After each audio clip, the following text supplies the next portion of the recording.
Hello, everyone. Welcome back to the Circle Club Show. I'm here with Corey of What's Next. Make sure you check his stuff out because he makes all Star Wars, Marvel content, everything you need. There's no need for us to give you an introduction. You read the title. Corey, let's jump into this trailer. Are you ready, my man? Absolutely. Let's go. Wow. I like how her head is down and covered. You can't even see it.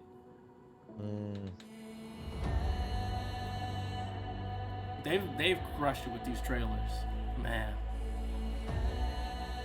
Only the most broken people.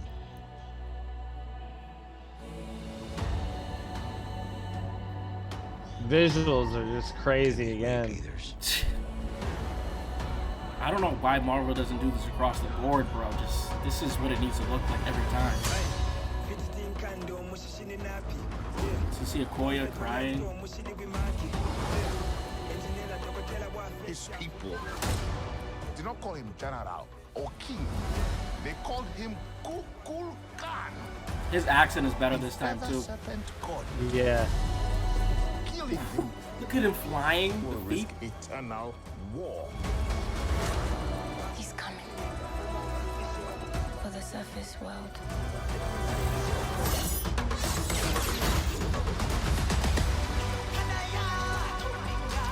This music is hype. What you whisper, Yeah, it is.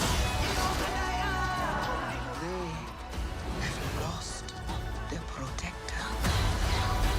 The mother, Angela Bassett, unbelievable, Is our unreal. time to strike.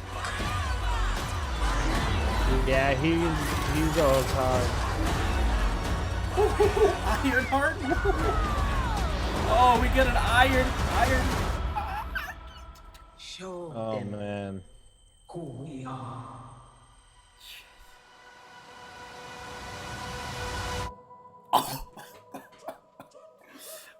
Bro. What? Bro, that was so cold. Yeah. Oh my god. Unbeatable. That music too for that The trailer music just goes is hard. out of Yeah, control. it sets the tone pretty well. Oh my Pretty god. well. Bro. This You know what the music kind of made me feel like, honestly? It felt like some Avatar-like stuff. Like there's a lot of like 100,000%. Avatar elements in there. 100,000%. Dude, as I'm watching this, the whole time I'm thinking, I'm trying not to be too much of a hype beast, but I'm like, you know, the first thing everyone watches this movie, the first thing they're gonna say, was this better than Black Panther 1? I mean, dude, the elements that they got here, the mythology, the music, the emotional convention that they got going on here, because you have the death of T'Challa, the death of Chadwick Boseman, like the magnitude, to add this new character in there.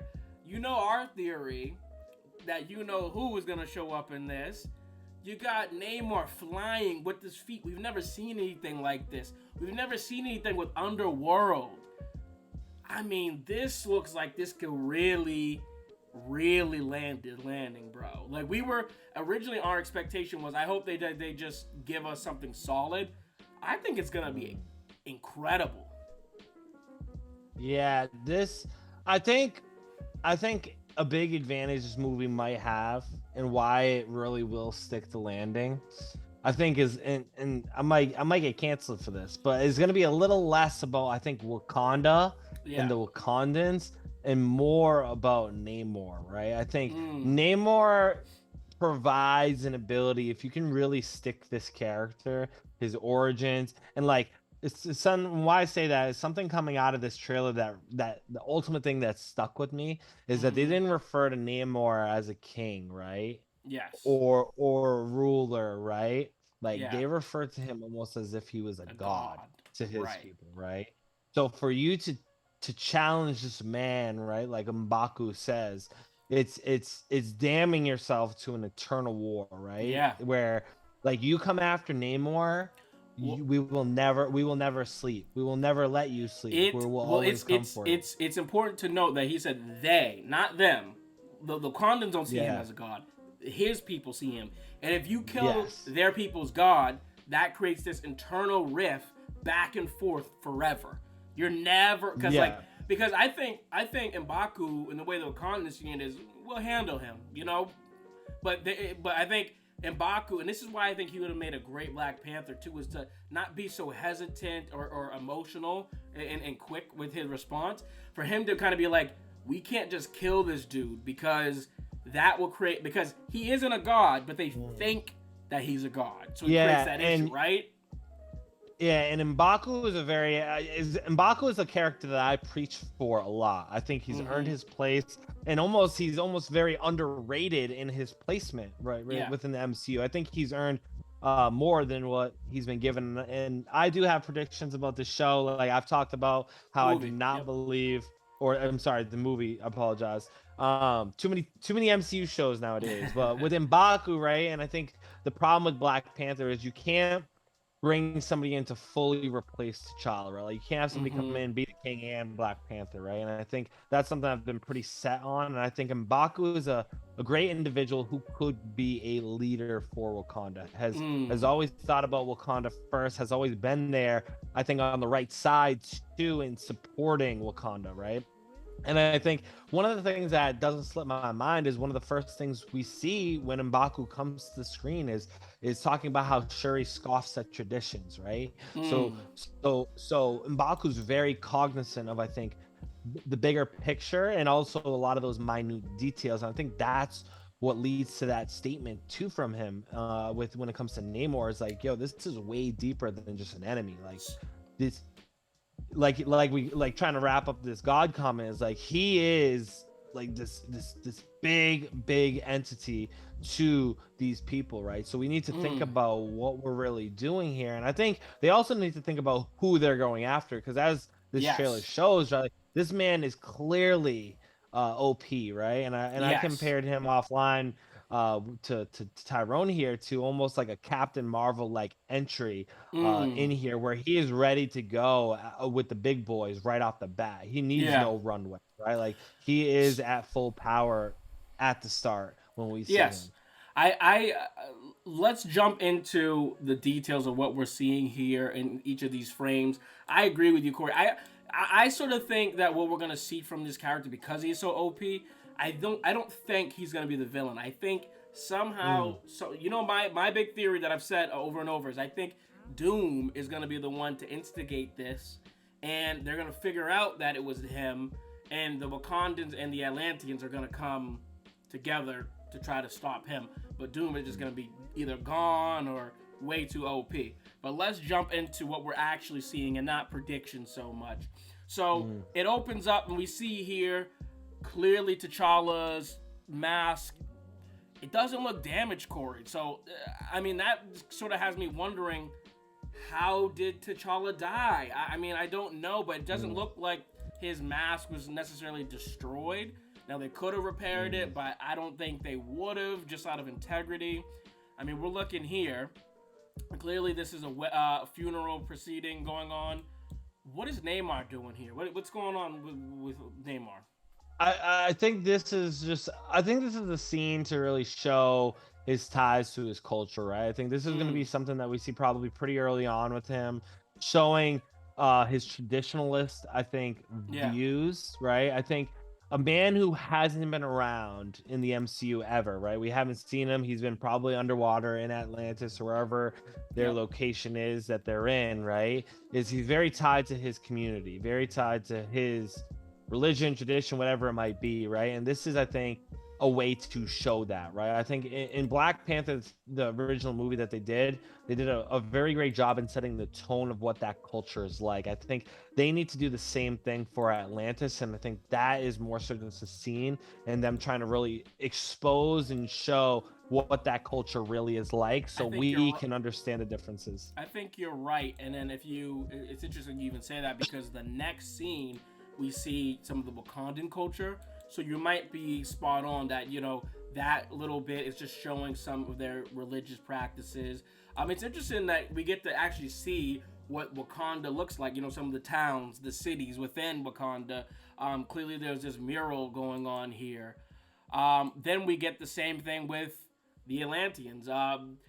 We get to see what their world looks like, and as they're walking, Namor is coming down. It's almost like a little bit of performative. You know, I think that there's definitely a reason that we got Thor, Love and Thunder, where we got to see all these gods. I think that's because that was to show us that the gods that we were seeing necessarily in Moonlight, which seemed to be a bit more religious and traditional, these gods are a bit more flashy and, you know, over the top, and not necessarily the traditional gods that you think of. And so I think Namor perhaps does perceive himself as a god, even though he knows that it's a bit of a performance. That's what I'm getting here. There's almost like a performance going on here.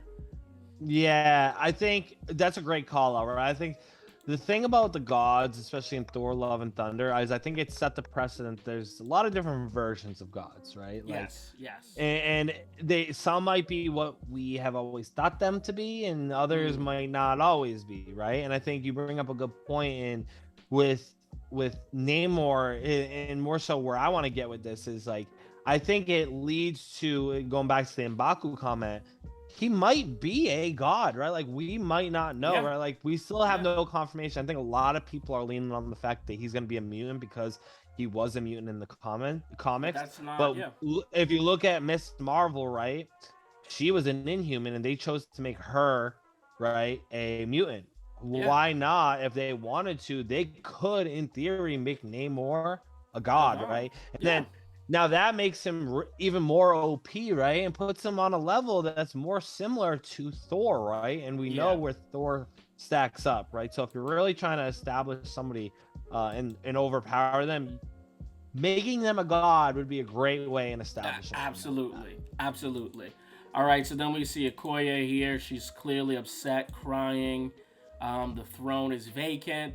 There's been a lot of theories back and forth about what's going on here. It seems as if the Atlanteans are taking over this ship.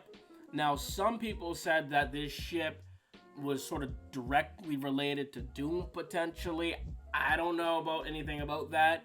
My whole Doom theory just was off the simple fact that, you know, he's got to come at some point, and there are some comics where he does kill T'Challa and some of the other Avengers, and I think if you need someone, I think it's almost too harsh to make Namor the person that kills T'Challa, because you don't want a character.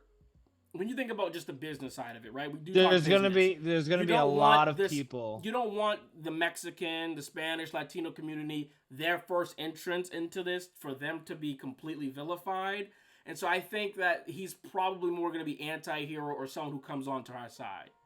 Correct. And I think, to add to your point, I think if you're going to make him at minimum an anti-hero, like, Namor is never going to be just a true villain. If you have Namor kill T'Challa, that in my book is a villain offense, right? Like, absolutely. Like, you can have them beef, you can have like the Atlanteans and Wakandans beef, but eventually, right, like, they kind of figure it out some way, somehow. Like, those heroes never fully take that, as we know, that final step, especially when it comes to fighting another hero, right? You look at Civil War, Captain America Civil War.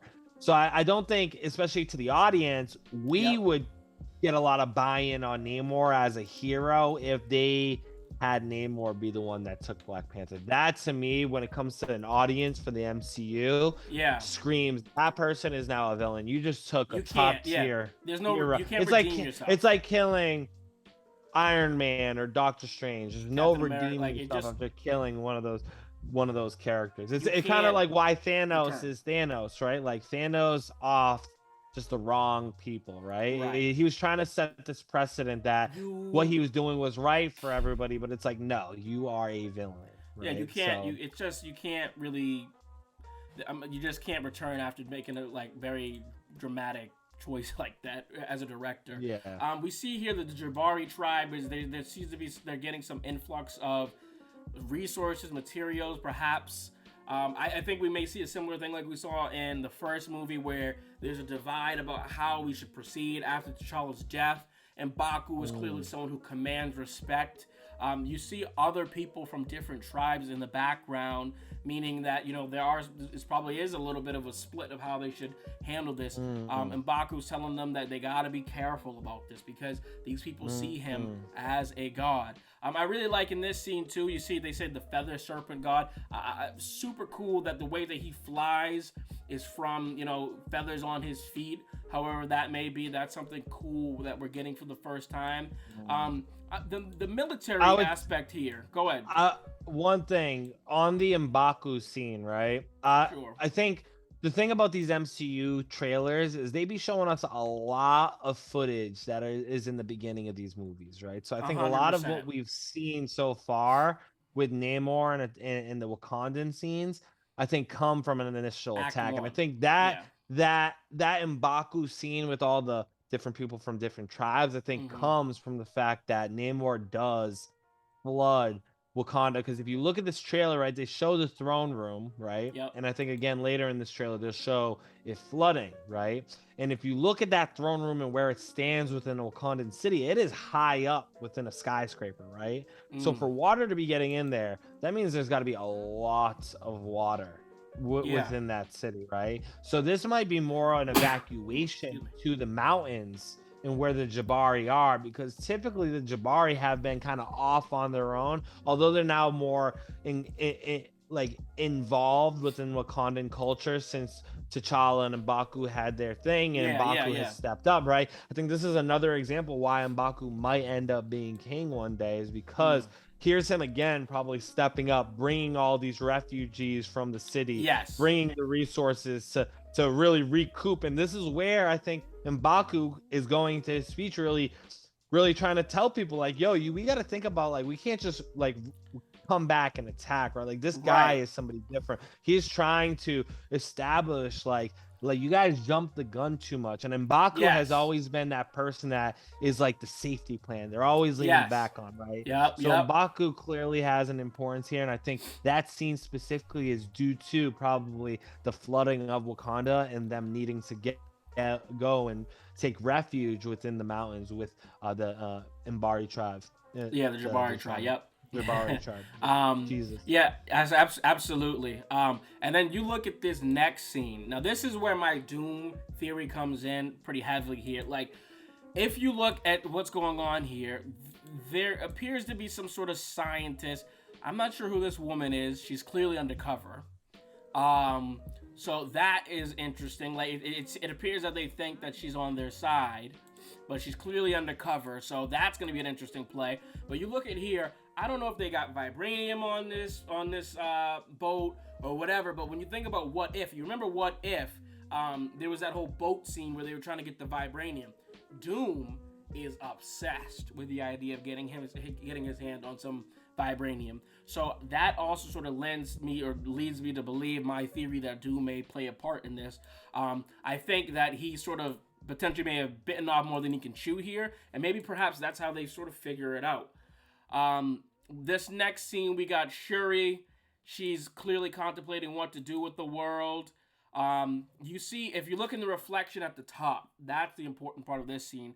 So Riri is somehow allowed into Wakanda, which I think they, at the end of Black Panther, they said, let's open it up to the world. So it should be interesting to see how that all happens. But if you look in this reflection of the shadow, there appears to be two people fighting. Or it looked like Namor must have like just about bust his way in through the door. And that is also why I have my prediction. I think that we see the mother end up potentially dying, which would make Shuri it fast tracks her as the Black Panther, right? If you look, just take it real slow. Boom. Right there.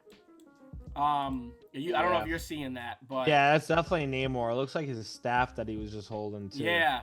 And for Riri to be right there too and see that go down, it adds all these different elements to like flame in the fire, right? Like they need a reason to go out there and have motivation to not just T'Challa dying, because I think if you're gonna beat someone who is clearly more strong, powerful than you, you got to have that thing within inside you that just makes you hit another level. And I think mommy dying forget about it, bro.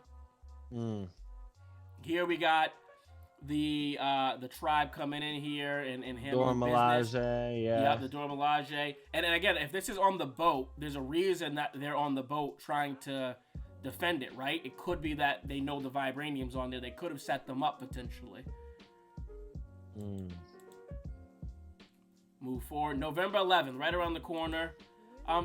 This is something you and I were worried about ourselves, but we think that it should be all set. We were worried about how is Disney or Marvel gonna execute this underwater thing, because it hasn't been great in the past. It hasn't. But that looks pretty solid to me. This one-on-one, I mean, he looks terrifying there. Yeah, he looks like though he lost something, like something was taken from him. That is the face of a man who looks like something was taken from him that shouldn't have been taken, right? So I'm curious to see what leads to Namor to be so furious. Yeah, because ultimately, like, it seems like he's been around too, right? So he's been avoiding the surface world. He hasn't been bothering with it. So what led to him coming up here to the surface world? Now, this is another very dope part. We finally see Ironheart. When I saw this in the trailer, I in particular was so hyped because I was like, man, like that technology that we're getting right there, it just takes you back, bro. It just takes you back. And yeah. And I think that if we get Iron Man back one day and he gets to see Riri with the equipment and like that his legacy moved on or something, like, or just from a different dimension, I don't know. Like I really would love to see that. I mean, you already know how that scene is gonna go. He's gonna look at the suit and he's gonna make some type of critique comment, rubber on the head, and then right. Yeah. Like, not bad though, kid. Not bad though, kid. Not bad. Right, like he's gonna. I can already see it. So it might be interesting too, though, if we see sort of like almost like the girl version of Iron Man, like maybe sort of the same thing. Like you were talking offline about some of the music selection. Maybe we get some hip hop. Maybe we get a couple Missy Elliott in there. You know. Yeah, like there's gotta be some type of like a tradition or pattern in a sense where like when she's booting up, she got the music kicking, but it's not AC/DC, right? It's whatever her style is. I think that would be a great way to like shout out the original Iron Man without actually being blatant about shouting it out, right? Well, I think it's creating a tonality behind a character like that is I think what will get people more into Riri Williams as well as like a newer girl version of Iron Man. But even to that point where like it would be funny to not get into speculation, let us keep going, but like even if Robert Downey Jr.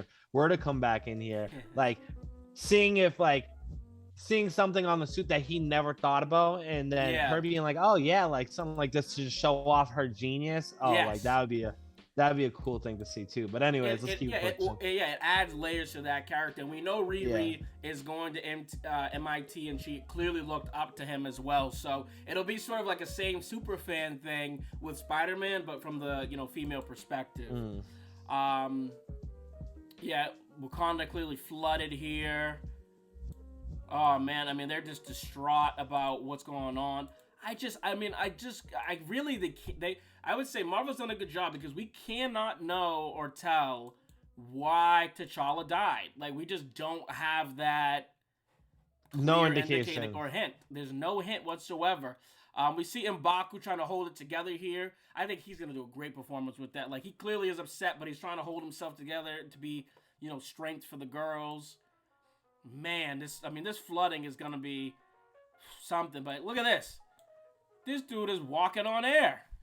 Yeah, I don't know. This is the crazy thing about his flying too. Is it's like it's not even like the typical flying we see where like they put the hand up and they're just out. Like my man is just like free bouncing and any way he wants to. But like that's also how he looked too when he was just floating in. Like my guy kind of has unbelievable maneuverability. It looks like. And then we get this. the classic Iron Man scene. I think people are sleeping on the fact that Ironheart is in this movie. Like, Ironheart is gonna have the Iron Man fans like, yeah, like. Well, I think it makes a lot of sense now that we see this trailer, though. Like, I was wondering where they were fitting Riri Williams in here, why they were doing this, but now that I see Namor, I think this is the reason why. It's more although like the connections, she's black, right? Wakanda, things like that. Shuri being smart, her being smart. I think you take all of that out of it, and you just take who they're really having to probably go up against. Majority of this movie, it's Namor, right?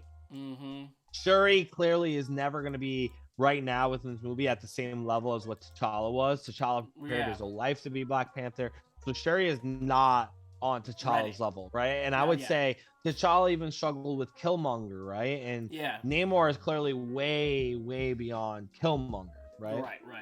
So they're gonna need a multi-factor or a multi-individual, I think, group to go up and compete against Namor. So you got obviously Shuri probably as Black Panther doing the fighting on the ground, yada yada yada. But you need Riri Williams to take this man in the air, right? As you can see, he can move almost so freely.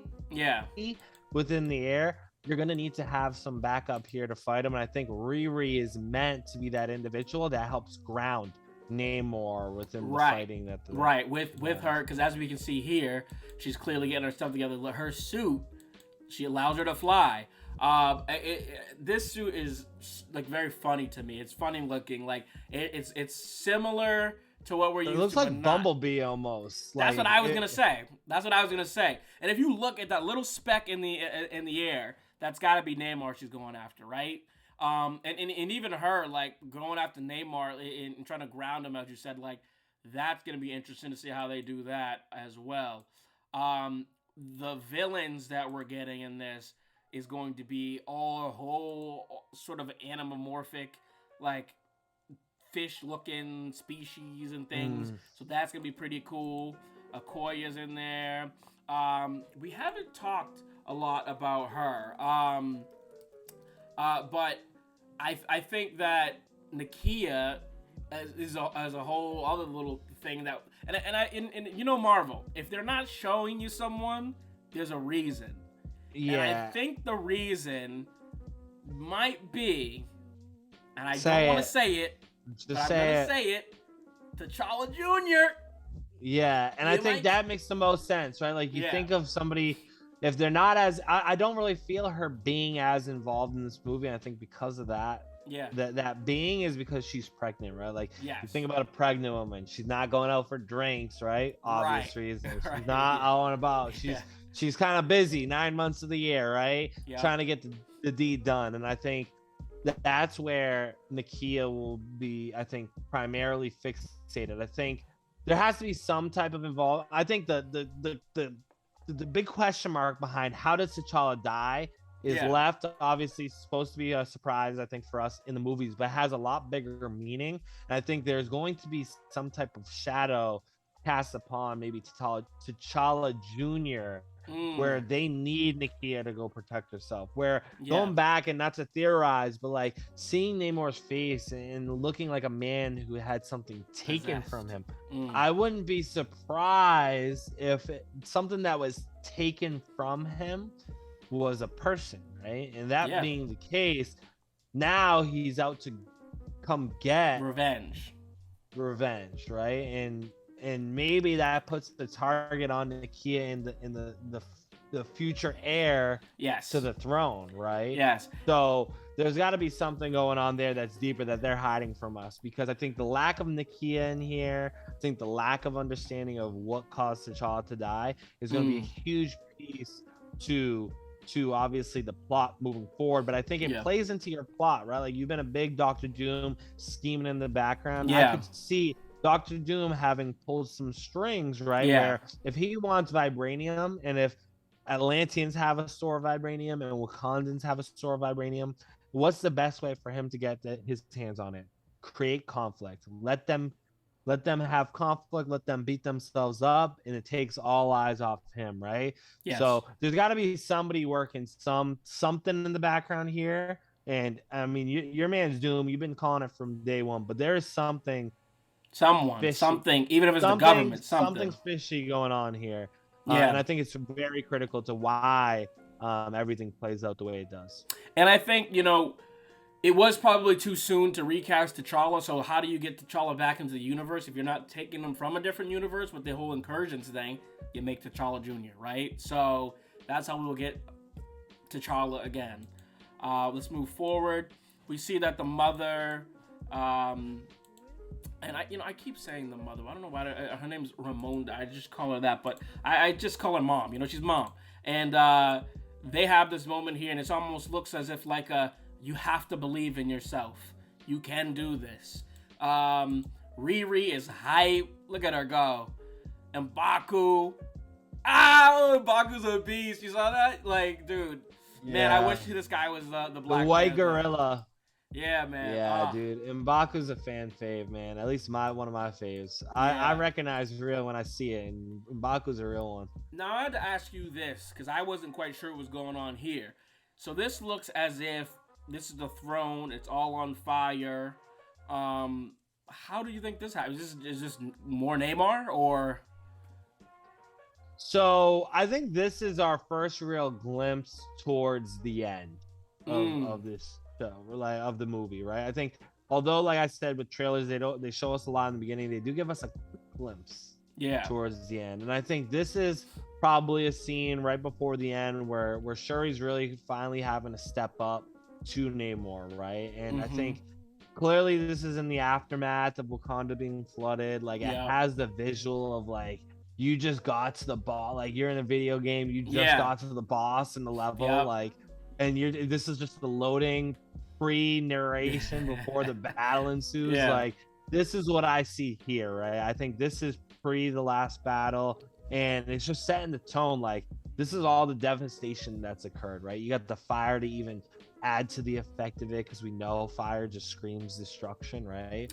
And I think this is where ultimately the end battle will pop off. That's all I can really say here, but I think this is what this screams to me, right? It's just that before that video game boss battle with the boss, like this is what you're seeing, and then it's go, right? I also think too, it's like she's directly in front of the throne, so it's almost like I will like stay in line. I will hold the line. Like I am not giving up this throne. She's the last. I think she, to your point, is almost saying like, if you want Wakanda, you got to get through me. Like almost just like T'Challa did with Killmonger. Like, as you can see, I'm not dead, so the challenge isn't over. This is her being like, as you can see, I'm still here. So as long as I'm still here, the challenge ain't over. Anymore. Exactly. And I think honestly, you see a lot of the parallels between what they're doing in this trailer between Atlantis, right? If that's what they're gonna call it, and Wakanda, right? You're seeing a lot of these parallels. I could see this movie almost showing a lot of the parallels between how T'Challa rose to ultimately be the Black Panther he was at the end of the movie, and Shuri also doing the same thing. So be on the lookout for that. And no better way to prove my point, but look at this scene when he just dropped down. It just reminds you of like T'Challa when he's fully loaded, ready to go. Like, I'm here, baby. Like, let's go. And I think I'm a fan of this move. I'm curious what you think. I'm a fan of this move of them to just say, let's stop speculating. Let's stop going back and forth. You made a TikTok about a week or two ago saying, the business side is, look, we got the Shuri dolls and the Shuri. We all know that she's going to be the Black Panther, right? And it's like, let's just put that to the side. Let's let everyone know she's going to be the Black Panther. And that way you can just go into this movie. She's going to be the Black Panther. And you just enjoy it. And you're not speculating, is there a recast? Is this thing? Is this that thing? Because I think ultimately we all want her to be a great Black Panther. We're just nervous because we T'Challa's our guy. But I think this kind of sort of sets you up. So now you're almost rooting and you're hoping that she does. Yeah, and I think this, to your point, getting it out there that like she is Black Panther, at least strongly alluding to it. Like you got the Funkos coming out. It clearly looks like Shuri. You got this outfit. Clearly looks like Shuri. You have the connections between the dots on the mask and the dots that were on her face in the first Black Panther movie. I think it allows us to don't say in this movie, wonder the whole time who's going to be the next Black Panther. Like it's going to be Shuri. Let's see how this plot plays out, and let's see what the standing of Wakanda is now at the beginning and at the end of this movie. Now that T'Challa is gone and Shuri is the next Black Panther, because I think something that was a big problem for me when I look back at a similar Disney property, right? The Rise of Skywalker and Star Wars, right? A lot of that movie was spent me wondering how are they going to spin who the chosen one is, right? And in Star Wars, not to deviate too far, I'll wrap this up quickly, but in Star Wars, it's always been Anakin Skywalker. He is the chosen one. He helps defeat the Sith, and they make it so that Rey really was that person, right? And it felt wrong. And that whole movie, you were trying to just wait. You're not really even enjoying the plot and seeing how things play out. You're like, oh, like are they really gonna make Anakin not the chosen one? And I think in this movie, a big problem that could have ensued is if you kept the Black Panther a question mark until that last fight, right? You're like, all right, who's it gonna be? And you're almost holding out hope for, I think, a lot of people who really didn't want Shuri to be, and not because they didn't like Shuri, but like you said, we're nervous, right? We're not too sure if Shuri is that right move, given because she's a different character in Black Panther 1, right? It's a different ask, and like, you know, and I think she was a fan favorite in that first one. She made the joke. She was the little sister. You know, she had the skills, the intelligence, and so now she's gonna have to sort of shift and be more combat, action, leader, and it's a different ask. So it's just. It's you know, it's asking Homer Simpson to now be Marge Simpson. It's different, you know, it's a different ask. So you got to let people sort of smooth into that, and I think that this helps by doing that. And I think and to wrap it up, I think there's no coincidence this movie is 2 hours and 40 minutes. Ryan Coogler, I think, understands that there is a lot going on in this movie. And if you look at the Eternals, right? The Eternals, I think, had also a lot going on in this movie. And they came a little short on that movie, and I think they could have benefited, right, from an extra 15 minutes, right? And I think when you get to 2 hours and 40 minutes, that's not just adding 15 minutes onto a movie. You're adding 30 plus minutes to a real movie, right? So there's some real reasoning behind why you're adding that much film to a movie. And I think it's because they're really trying to establish the growth that Shuri has from Black Panther 1 to Black Panther 2 and why she's ready for that Black Panther role by the end of this movie.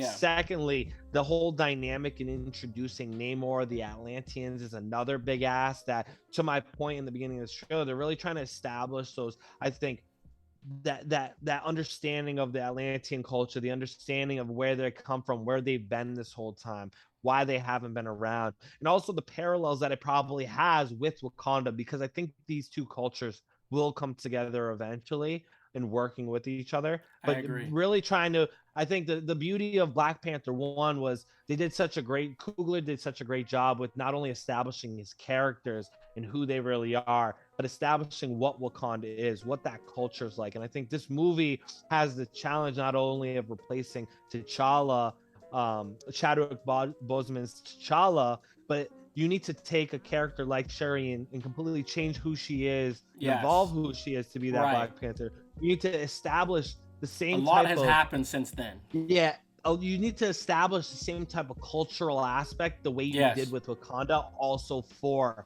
Atlantis, to set that tonality that Coogler did so well. You need to bring in whatever this weird master behind the scenes plot is, well, without it being too janky, right? So I think the reason this movie is 2 hours and 40 minutes, Marvel and I think Kevin Feige and Coogler understand the importance of getting this right. And I think that time is justified. And I think they gave the signs, and like you said, I'm getting more and more hyped as this comes along, because I think they have done a lot of on the surface level, have been doing a lot of the right things that will set up for success within this movie. And I will always point, I think, to that 2 hours and 40 minutes as Yeah. maybe being the best move that they did to Yes. give themselves the time and runway to get, I think, all the elements down right. And that I will think land this perfect. and I think that's so important. Like you see with James Cameron with Avatar 2, like, you know, the studio's telling him, oh, you know, you got to do it by this time. You got to have this budget. And he's like, I'm responsible for these buildings to be here with Titanic. You're not going to tell me what to do. And I don't think Ryan Coogler has that same attitude per se. But if you really think about it, Black Panther really, I mean, it's the first sort of, let's call it what it is, nerdy product that got the cool black culture to come into Marvel, and it just changed the game forever. Because after Black Panther, if you weren't following Marvel at that point, it was almost as if you weren't in the know. You didn't know what was going on. You weren't hip. You know what I'm saying? And so I think Coogler probably went to them and said, listen, you got to trust me. I know what I'm doing. I know what the culture wants. We got to do this the right way. Take it slow. And I think that trust in him is going to show on the just from these trailers. And to your point, I don't think Disney right now, especially Marvel specifically, has that problem in trusting their creatives. No. I actually think if you really look at what they've been doing, even some of the projects that have not gotten great feedback, I think some of that feedback comes from those specific directors in their direction that they take and how they made things happen. I think the thing about Coogler, right? Like, he might not have the James Cameron clout. James Cameron's in a different league than a lot of people out there, right? He has longevity, a lot of critically acclaimed movie. Coogler, I think, is definitely an individual who's on his way, right? Given some of the things 100% together, right? And I think that's why I think Coogler understands what needs to be done and why it is two hours and 40 minutes. I think he knows how he needs to get this across, and I think it shows through some of the press conferences he's done, right? Like, I don't think replacing T'Challa made a lot of sense because a lot of us are still mourning that loss. Right. So why would we replace somebody we're still mourning, right? So I think he has a great pulse on it, and I think that leads to what you were talking about. Disney is very good about allowing these creatives to do what they want. I think with Black Panther 2, we are in great hands with Coogler. And in some other projects, there have been hits that have been taken for that. Example, Thor Love and Thunder, with somebody like Taika, who, like we've talked about, we have huge praise for, did great things to, I think, turn around the Thor character. But I think lost a little bit of that straight a little bit too far out of his lane in a sense of what he was But you know what? Role, the thing is, dude, is that you got to take risks sometimes to get creative genius. And because, like, Black Panther 1 was a little bit of a risk, you know? And if you look at She-Hulk, you look at Doctor Strange, you look at Spider-Man, they're ambitious projects, but that's what the fans want. We want ambitious, we want new, we want fresh. And I think some of the reception from some fans, sometimes it doesn't work because it's too different. Like you said with Taika, he went a little too far. But when you do it just enough, where you're still in the same lane, it works out beautifully. And to your point, to wrap that up, I think when you give these creatives the ability to do what they want, what you in essence do is allow for that ceiling of the potential for that movie to rise significantly, right? And although there is room for failure, I think that floor will always be at the same level, because if you don't take those chances on making something different, on being more creative, right, you're leaving yourself room to be very lackluster and very average. And something with the MCU that almost is an L for you is if you do make a mid or lackluster movie or even an average okay movie, a lot of MCU people will look at it as a bad movie because of some of these projects that have been so different and have been so drastic in their ability to push the narrative or push the creative so much more